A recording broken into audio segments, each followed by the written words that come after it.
स्वागत है book Audible में। ये एक ऐसा प्लेटफॉर्म है जहां आपको सेल्फ ग्रोथ, मोटिवेशन और सक्सेस के टिप्स मिलेंगे। अगर आप अपनी लाइफ में आगे बढ़ना चाहते हैं और अपने गोल्स अचीव करना चाहते हैं, तो आप बिल्कुल सही जगह पर हैं। बुक ऑडिबल, मिलकर चढ़ें सफलता की ओर। कहानी शुरू होती है एक साधारण महिला नेहा से। नेहा एक मिडिल क्लास परिवार की लड़की है जो अपनी जिंदगी में सब कुछ ठीक करने की कोशिश करती रहती है। वह एक अच्छी बेटी, पत्नी, माँ और सहकर्मी बनने की हर मुमकिन कोशिश करती है।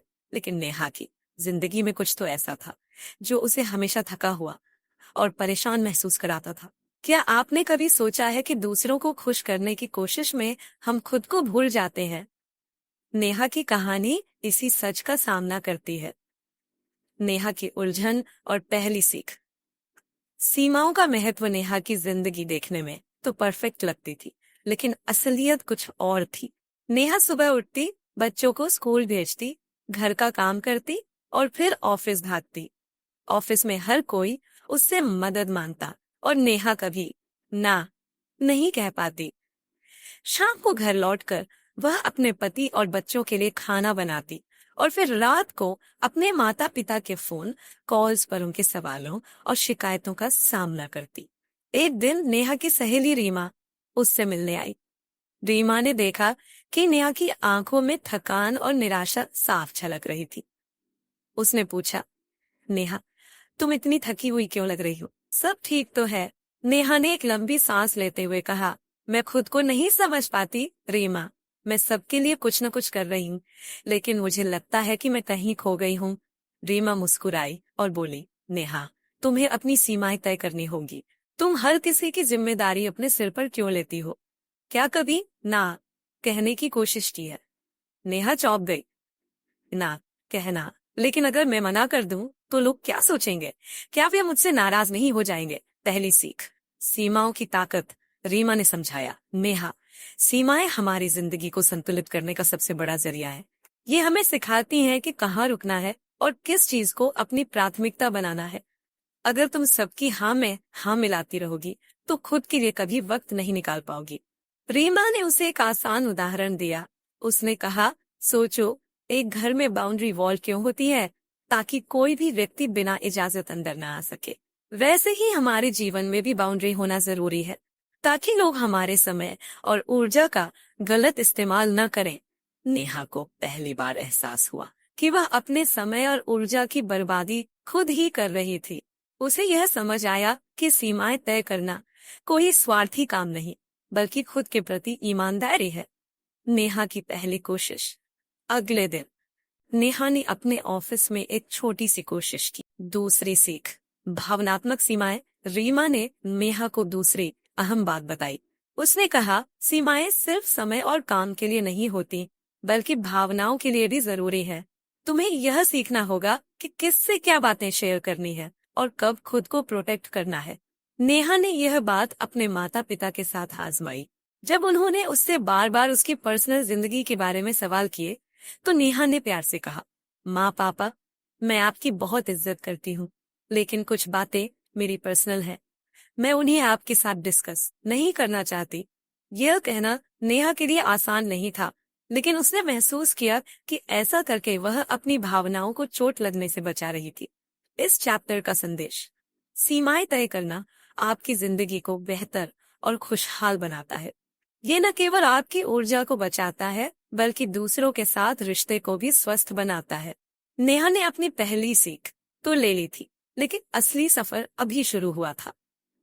आगे के चैप्टर्स में हम देखेंगे कि कैसे नेहा ने अपने जीवन के हर पहलू में सीमाएं तय करके शांति और खुशी पाई। अगले चैप्टर में नेहा सीखेगी कामकाजी जीवन और व्यक्तिगत जीवन में सीमाओं। काम और पर्सनल लाइफ का संतुलन। नेहा ने पहली बार अपने जीवन में सीमाएं तय करने की शुरुआत कर दी थी। ऑफिस में ना कहना और माता पिता से अपनी भावनात्मक सीमाएं तय करना उसे सुकून दे रहा था। लेकिन असली चुनौती तब आई जब उसे एहसास हुआ कि उसकी कामकाजी जिंदगी और व्यक्तिगत जिंदगी पूरी तरह से गड्ढों से भरी हुई थी। नेहा का ऑफिस और घर का संघर्ष। नेहा के ऑफिस में सुबह से शाम तक काम का दबाव था। मीटिंग्स, ईमेल्स, डेडलाइंस, ये सब मिलकर उसकी ऊर्जा को पूरी तरह चूस लेते थे। वह जब घर लौटती तो बच्चों के होमवर्क, घर का काम और परिवार के लिए वक्त निकालने की कोशिश में पूरी तरह से टूट जाती।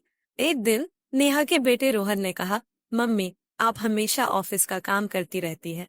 क्या आपके पास मेरे लिए थोड़ा भी टाइम नहीं है? यह सुनकर नेहा का दिल टूट गया। उसे महसूस हुआ कि उसका बेटा उससे दूरी महसूस कर रहा है। रीमा की सलाह नेहा ने अपनी सहेली रीमा से मदद मांगी। उसने अपनी परेशानी बताते हुए कहा, रीमा, मैं ऑफिस के काम को घर लाना बंद नहीं कर पाती। मुझे ऐसा लगता है कि अगर मैंने देर रात तक काम नहीं किया तो मैं पीछे रह जाऊंगी, और फिर घर में भी सबकी उम्मीदें मुझसे इतनी ज्यादा है कि मैं सब कुछ मैनेज नहीं कर पाती।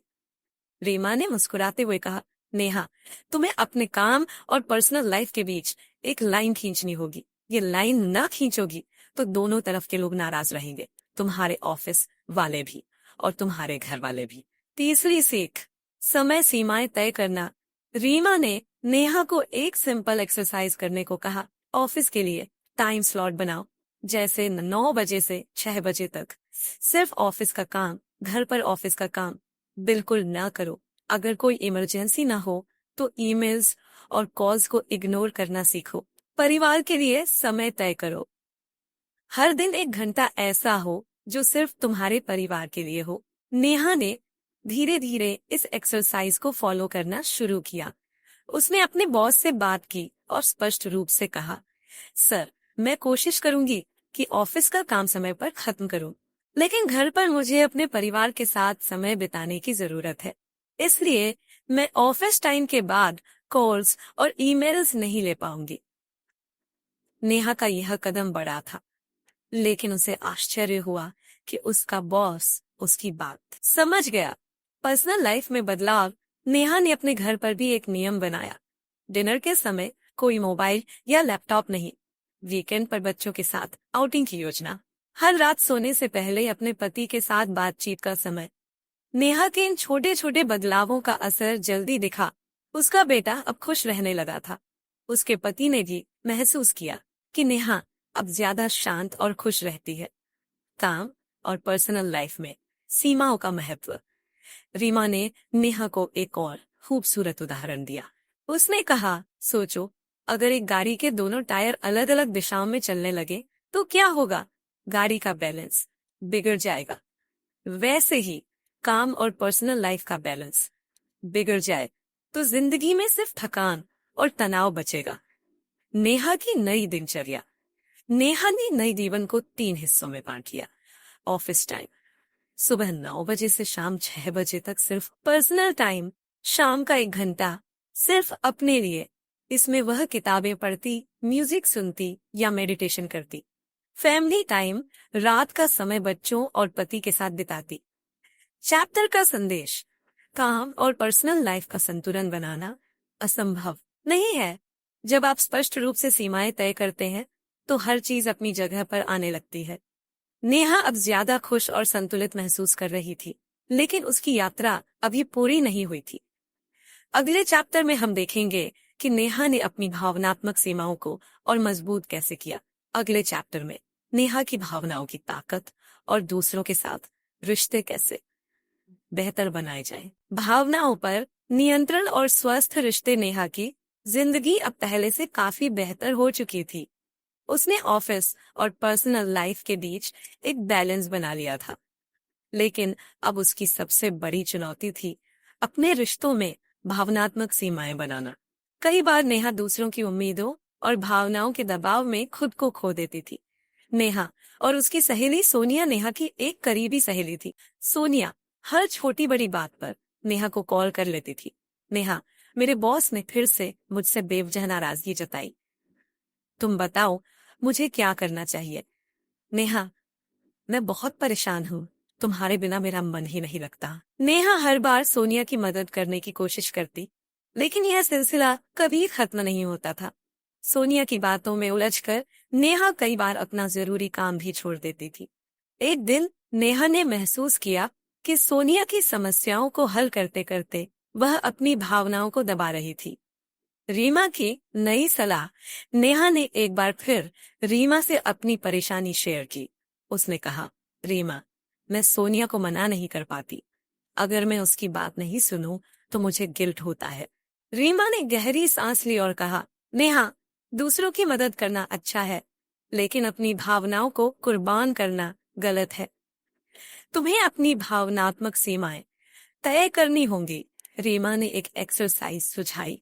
सबसे पहले खुद से पूछो, क्या यह समस्या मेरी है या दूसरों की? दूसरों की भावनाओं के लिए जिम्मेदारी लेना बंद करो। मना करना सीखो। ना कहना असभ्य नहीं, बल्कि आत्मसम्मान का हिस्सा है। नेहा का पहला कदम। नेहा ने रीमा की सलाह को गंभीरता से लिया। अगली बार जब सोनिया ने उसे कॉल किया और अपनी समस्याएं बतानी शुरू की, तो नेहा ने विनम्रता से कहा, सोनिया, मुझे पता है कि तुम्हें मेरी बातों से सुकून मिलता है, लेकिन मुझे भी थोड़ा वक्त चाहिए अपनी चीजों को संभालने के लिए। मैं हर बार तुम्हारी परेशानी सुलझाने नहीं आ सकती। सोनिया थोड़ी नाराज हुई, लेकिन धीरे उसने समझ लिया कि नेहा अब अपनी सीमाएं तय कर रही है।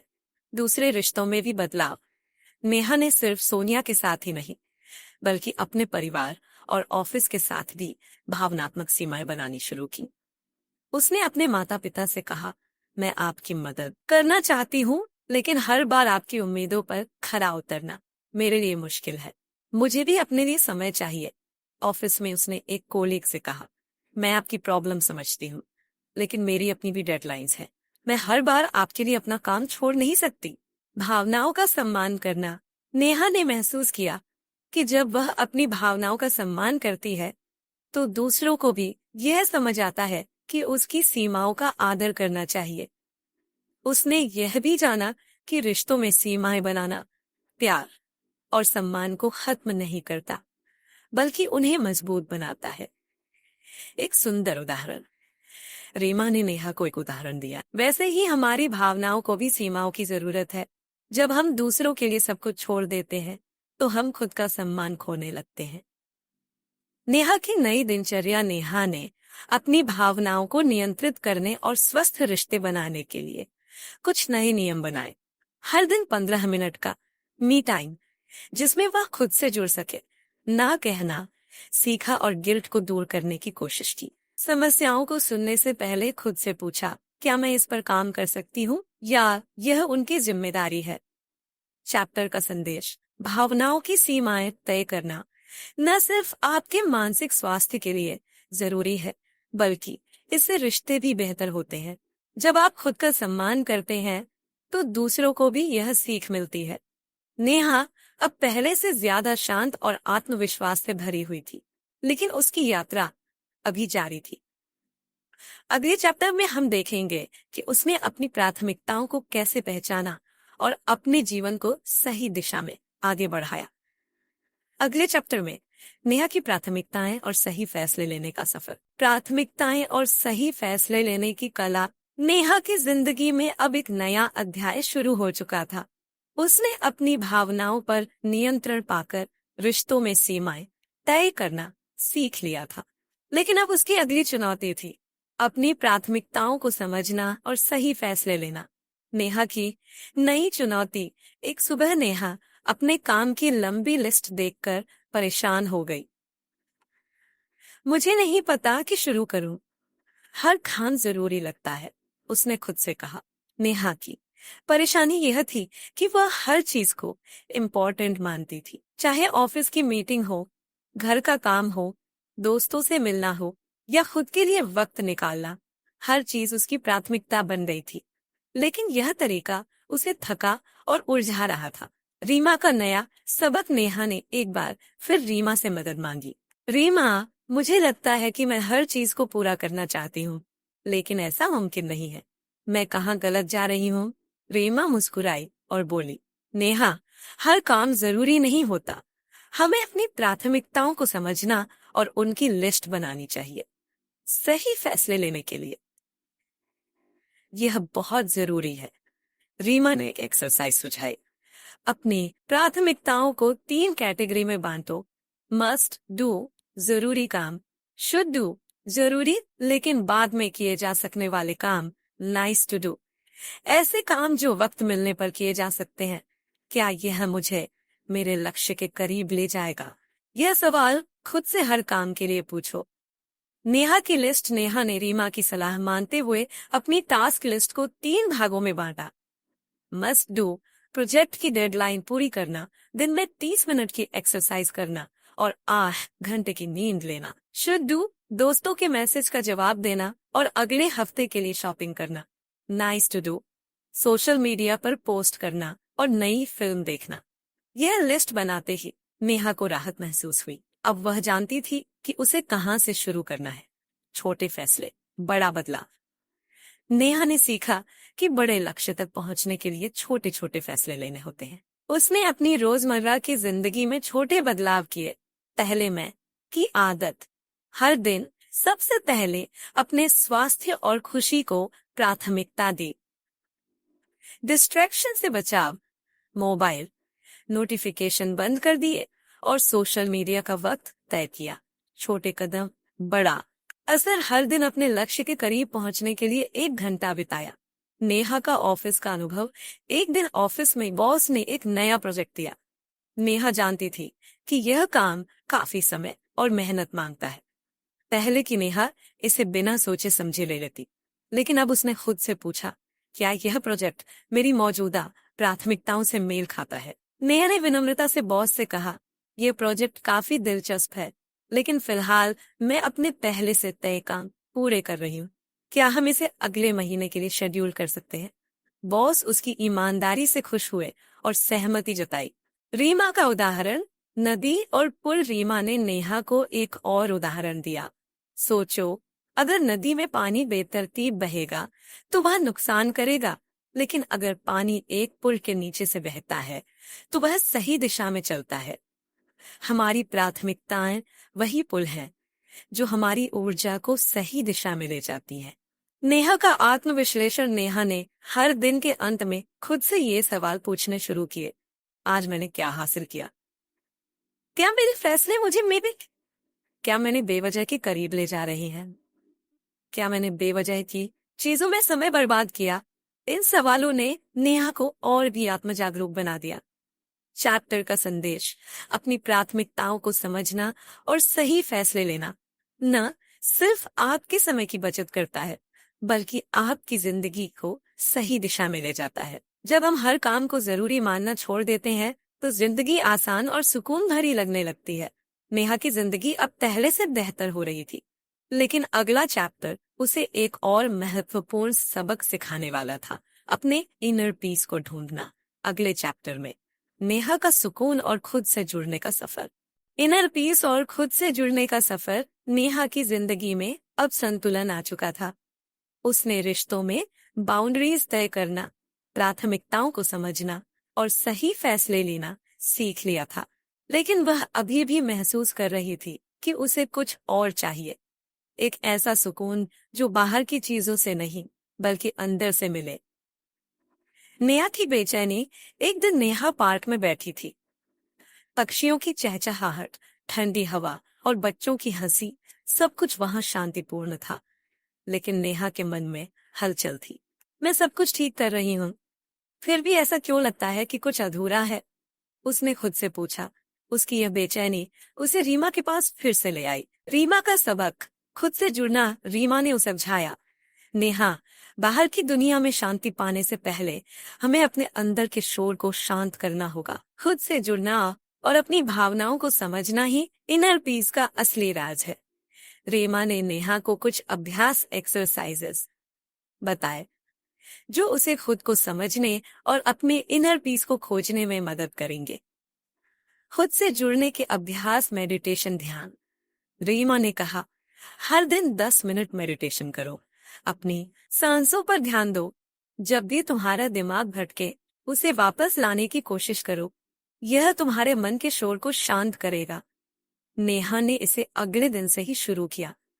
पहले उसे मुश्किल लगा, लेकिन धीरे धीरे उसने महसूस किया कि यह उसे सुकून दे रहा है। जर्नलिंग, लिखना। रीमा ने उसे एक डायरी दी और कहा, हर दिन रात में यह लिखना। लिखने से तुम्हें अपनी भावनाओं को समझने में मदद मिलेगी। नेहा ने अपने दिल की बातें डायरी में लिखनी शुरू की। उसने महसूस किया कि लिखने से उसका मन हल्का हो रहा था। रीमा ने समझाया कि दिन के कुछ घंटे सिर्फ अपने लिए निकालना जरूरी है। इस वक्त में नेहा ने वो काम किए। नेहा का बदलाव। नेहा ने जब खुद से जुड़ने का यह सफर शुरू किया तो उसने कई नई बातें सीखी। उसके डर, वह खुद को हमेशा परफेक्ट दिखाने की कोशिश में डरती थी कि लोग उसे जज करेंगे। उसकी चाहते, उसने महसूस किया कि वह दूसरों की उम्मीदों पर खरा उतरने के चक्कर में अपनी इच्छाओं को नजरअंदाज कर रही थी। उसकी ताकत, उसने पाया कि वह चीजों को सुलझाने और कठिन परिस्थितियों में शांत रहने में माहिर है। नेहा का दैनिक रूटीन। नेहा ने अब एक नई आदत बना ली। सुबह मेडिटेशन करना, दिन में कुछ समय अकेले बिताना, हर रात जर्नल में अपने दिन की बातें लिखना। इन छोटे छोटे बदलावों ने नेहा की जिंदगी में बड़ा असर डाला। चैप्टर का संदेश इनर पीस बाहर की चीजों में नहीं, बल्कि खुद को समझने और स्वीकार करने में है। जब हम खुद से जुड़ जाते हैं तो जिंदगी आसान और खुशनुमा लगने लगती है। नेहा अब अपने अंदर के सुकून को महसूस कर रही थी, लेकिन उसे दूसरों की मदद करने और देने की आदत से जिंदगी और बेहतर कैसे बनती है। अगले चैप्टर में नेहा का गिविंग माइंडसेट और दूसरों की मदद से भरा नया अनुभव। गिविंग माइंडसेट और दूसरों की मदद का जादू। नेहा के जीवन में अब एक नई दिशा आ चुकी थी। उसने बाउंड्रीज तय की, खुद से जुड़ना सीखा और इनर पीस को महसूस किया। लेकिन अब वह सोचने लगी, क्या सिर्फ अपने लिए जीना ही काफी है? क्या दूसरों की मदद करना भी मेरे जीवन का हिस्सा हो सकता है? नेहा का सवाल नेहा ने रीमा से पूछा, क्या मैं खुद को और खुशहाल महसूस कर, लेकिन मेरे पास तो बहुत कुछ नहीं है देने के लिए। रीमा मुस्कुराई और बोली, नेहा, मदद करने के लिए सिर्फ पैसे या चीजों की जरूरत नहीं होती। तुम्हारा समय, तुम्हारे शब्द और तुम्हारी ऊर्जा भी एक गिफ्ट हो सकते हैं। गिविंग माइंडसेट का मतलब सिर्फ देना नहीं, बल्कि अपनी खुशियां दूसरों के साथ बांटना है। गिविंग माइंडसेट का पहला कदम एम्पैथी। रीमा ने कहा, दूसरों की मदद करने के लिए सबसे पहले उनके दर्द को समझने की कोशिश करो। एम्पैथी यानी किसी की फीलिंग्स को समझना और उसे फील करना। जब हम दूसरों के इमोशंस को समझते हैं तो हमारी मदद का असर और गहरा हो जाता है। नेहा ने इसे समझने के लिए कि वॉचमैन अंकल से बात करना शुरू किया। उसने महसूस किया कि अंकल अपनी बेटी की पढ़ाई को लेकर चिंतित थे। नेहा ने उन्हें एक लोकल स्कॉलरशिप प्रोग्राम के बारे में बताया, जिससे उनकी बेटी की पढ़ाई का खर्च कम हो सकता था। दूसरों की मदद से मिलने वाली खुशी। जब अंकल ने नेहा को बताया कि उनकी बेटी को स्कॉलरशिप मिल गई है, तो नेहा की आंखों में आंसू थे। उसने पहली बार महसूस किया कि दूसरों की मदद करके जो खुशी मिलती है वह किसी और चीज से नहीं मिल सकती। गिविंग माइंडसेट का दूसरा कदम अपनी ताकत पहचानना। रीमा ने, नेहा, अपने स्ट्रेंथ्स पर ध्यान दो। क्या तुम्हारे पास ऐसा कुछ है जो तुम दूसरों को दे सकती हो? नेहा ने सोचा, मैंने कम्युनिकेशन स्किल्स डेवलप की हैं। मैं लोगों को बाउंड्रीज और सेल्फ केयर के बारे में सिखा सकती हूँ। उसने एक छोटे से कम्युनिटी सेशन का आयोजन किया, जिसमें उसने अपनी बिल्डिंग की महिलाओं को सेल्फ केयर के बारे में बताया। यह सेशन बहुत सक्सेसफुल रहा। गिविंग की आदत बनाने का routine, Dainik acts of kindness. Neha ने तय किया कि वह हर दिन एक छोटा सा अच्छा काम करेगी। कभी किसी को कॉम्प्लीमेंट देना, कभी किसी की मदद करना। Sharing knowledge. नेहा ने वीकली सेशन शुरू किए, जहां वह लोगों को अपनी लर्निंग शेयर करती। टाइम देना। नेहा ने महसूस किया कि समय देना भी एक बड़ा गिफ्ट है। उसने बच्चों को पढ़ाने के लिए वीकेंड्स पर टाइम देना शुरू किया। रीमा का उदाहरण, दिया जलाने की कहानी। रीमा ने नेहा को एक छोटी सी कहानी सुनाई। एक अंधेरी रात में एक आदमी ने अपने घर के बाहर एक दिया जलाया। उस दिए की रोशनी दूर दूर तक फैल गई, धीरे धीरे, और लोग भी दिए लेकर आए और पूरा गांव रोशनी से भर गया। रीमा ने समझाया, गिविंग माइंडसेट भी ऐसा ही है। जब हम दूसरों की मदद करते हैं तो उनकी जिंदगी में रोशनी लाते हैं, और ये रोशनी हमें भी खुशहाल बनाती है। गिविंग का असर नेहा पर। नेहा ने महसूस किया कि उसकी जिंदगी में एक नई पॉजिटिविटी आ गई है। उसे लगता था कि वह अकेली है, लेकिन दूसरों की मदद करके उसने रिश्ते बनाए। उसे अपनी वर्थ समझ में आने लगी, क्योंकि वह दूसरों की जिंदगी में बदलाव ला रही थी। उसने यह सीखा कि खुद खुश रहने का सबसे अच्छा तरीका दूसरों को खुश करना है। चैप्टर का संदेश गिविंग माइंडसेट हमारी जिंदगी को संतुलित और सुखद बनाता है। जब हम दूसरों की मदद करते हैं तो हमारा दिल भी भरता है और हमें सच्ची खुशी मिलती है। नेहा ने अब जिंदगी का एक और बड़ा सबक सीख लिया था, लेकिन आखिरी चैप्टर में उसे यह समझना था कि बाउंड्रीज, इनर पीस और गिविंग माइंडसेट को बैलेंस में कैसे रखा जाए। अगले चैप्टर में नेहा की जिंदगी का असली संतुलन और सुकून का राज, बैलेंस बनाना और इनर पीस को बनाए रखना। नेहा की जिंदगी में अब बहुत कुछ बदल चुका था। उसने बाउंड्रीज सीखी, इनर पीस पाया और दूसरों की मदद करने का जादू भी महसूस किया। लेकिन एक सवाल बार बार उसके मन में आता था, क्या मैं अपनी जिंदगी के इन सभी पहलुओं को बैलेंस में रख सकती हूँ? गिविंग माइंडसेट, सेल्फ केयर और इनर पीस को साथ साथ कैसे रखा जाए? नेहा का संघर्ष। नेहा ने खुद को एक दिन बहुत थका हुआ महसूस किया। उसने सोचा, मैं दूसरों की मदद करने में इतना इन्वॉल्व हो गई हूँ कि अपने लिए समय निकालना भूल गई। क्या यह सही है? वह तुरंत रीमा से मिलने गई। रीमा ने उसकी चिंता को समझा और कहा, नेहा, लाइफ का असली हैप्पीनेस और पीस तभी आता है जब हम बैलेंस बनाकर चलते हैं। सेल्फ केयर और दूसरों की मदद में संतुलन बनाना सबसे जरूरी है। बैलेंस का पहला कदम प्रायोरिटाइज करना। रीमा ने नेहा को एक डायरी दी और कहा, अपनी प्रायोरिटीज लिखो। हर दिन के लिए 3 चीजें तय करो जो सबसे जरूरी है, इनसे आगे कुछ भी नहीं। नेहा ने डायरी में लिखा, सुबह 1 घंटा सेल्फ केयर के लिए, दिन में दूसरों की मदद के लिए एक स्पेसिफिक टास्क, रात को ग्रैटिट्यूड जर्नल लिखना। टाइम मैनेजमेंट का महत्व रीमा ने समझाया। टाइम मैनेजमेंट बैलेंस बनाने का सबसे बड़ा टूल है। Time blocks. नेहा ने अपने दिन को ब्लॉक्स में डिवाइड करना शुरू किया। मॉर्निंग मेडिटेशन, जर्नलिंग और फिजिकल एक्टिविटी। आफ्टरनून वर्क और कम्युनिटी सर्विस। इवनिंग फैमिली और फ्रेंड्स के साथ समय। No guilt policy. नेहा ने तय किया कि जब वह खुद के लिए समय निकालेगी तो गिल्ट महसूस नहीं करेगी। बाउंड्रीज और बैलेंस। रीमा ने कहा, बैलेंस के लिए बाउंड्रीज जरूरी है। गिविंग माइंडसेट का मतलब यह नहीं कि तुम अपनी नीड्स को इग्नोर कर दो। नेहा ने यह सीखने की कोशिश की, ना कहना। उसने अननेसेसरी रिक्वेस्ट को पोलाइटली मना करना सीखा। Digital detox. उसने दिन में कुछ घंटे फोन और सोशल मीडिया से दूर रहने का फैसला किया। Quality over quantity. उसने यह समझा कि कम लोगों की मदद करना, लेकिन पूरे दिल से करना, ज्यादा मीनिंगफुल है। इनर पीस को बनाए रखने के तरीके। रीमा नेहा को कुछ ब्लेसिंग्स को काउंट करो।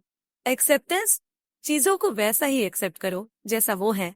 लेटिंग गो, पुरानी परेशानियों और रिग्रेट्स को छोड़ दो। नेहा ने एक सिंपल एक्टिविटी शुरू की। रोज रात ग्रैटिट्यूड जर्नल में 3 चीजें लिखती जिनके लिए वह थैंकफुल थी। उसने महसूस किया कि ऐसा करने से उसका स्ट्रेस धीरे धीरे कम हो रहा है। बैलेंस के फायदे नेहा की जिंदगी में। नेहा ने पाया कि जब उसने अपनी लाइफ को बैलेंस किया तो वह पहले से ज्यादा हैप्पी और प्रोडक्टिव हो गई। उसे दूसरों की मदद करते वक्त एनर्जी ड्रेन नहीं होती थी, क्योंकि वह खुद का ध्यान भी रख रही थी। बाउंड्रीज, सेल्फ केयर और दूसरों की मदद, इन सबको सही तरीके से मिक्स करो। रिमेंबर, तुम तभी दूसरों की मदद कर सकती हो जब तुम्हारा खुद का कप फुल हो। नेहा की नई जिंदगी। नेहा ने अब अपनी जिंदगी को पूरी तरह से बदल दिया था। उसने सीखा कि बाउंड्रीज बनाकर अपनी एनर्जी को प्रोटेक्ट करना जरूरी है। इनर पीस खुद से जुड़ने से मिलती है। दूसरों की मदद करके जिंदगी मीनिंगफुल बनती है। बैलेंस बनाकर खुशहाल और संतुलित जिंदगी जी सकती है। चैप्टर का संदेश, बैलेंस बनाए रखना हमारी जिंदगी को स्थिर और खुशहाल बनाता है। सेल्फ केयर, गिविंग और पीस का सही मिक्स हमें एक फुलफिल्ड लाइफ जीने में मदद करता है।